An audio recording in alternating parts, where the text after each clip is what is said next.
In the ancient days of Israel, before kings sat on thrones or armies marched in order, the land trembled under the weight of one brutal force, the Canaanite commander Sisera, a man feared, ruthless, and undefeated. For 20 long years, Israel lived under the shadow of terror. Every village he passed, every town he conquered, Sisera left behind silence and fear.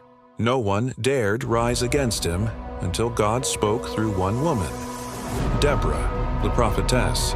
Through her, a warrior named Barak gathered 10,000 men. But the victory wasn't in their numbers. It was in God's timing. On the day of the battle, the skies opened. Rain pounded the earth so fiercely that the mighty iron chariots, Sisera's pride, sank into the mud. Panic spread. Soldiers fled. And Sisera abandoned everything. Soaked, bleeding, breathless, the feared commander became just a man running for his life. Hours later, he saw a nomadic camp in the distance.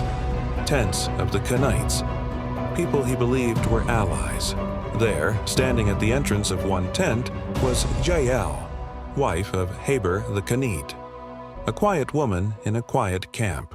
Or so it seemed. Jael stepped forward steady and calm. "Come in, my lord," she said. "Do not be afraid." Hospitality was expected, but what Sisera didn't know was that Jael already knew who he was. She had heard Deborah's prophecy.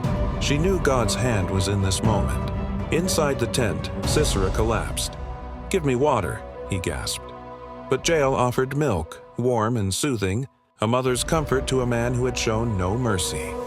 She covered him with a blanket, a symbol of safety, but also a trap of silence. His voice cracked as he whispered, "Stand at the door. If anyone comes, tell them I'm not here." But sleep pulled him under. The mighty commander who once commanded thousands lay helpless on the floor of a woman's tent. Outside, the wind howled. Inside, a divine moment settled over Jael. She looked at the hammer. She looked at the tent peg. Tools of daily life. Tools she had used countless times to build and secure her home. Tonight, they would secure something else: Israel's freedom. With a steady hand and unshakable resolve, Jael crept toward Sisera. Every step echoed with destiny. Every heartbeat felt like thunder in her chest.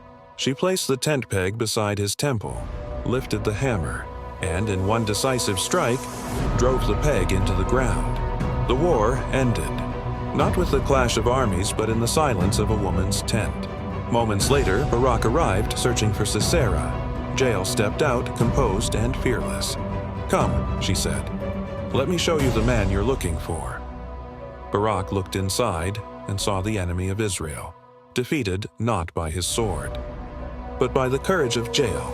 When history remembers heroes, it often looks to warriors, kings, and prophets. But that day, victory came through the hands of a woman overlooked by the world, but chosen by God.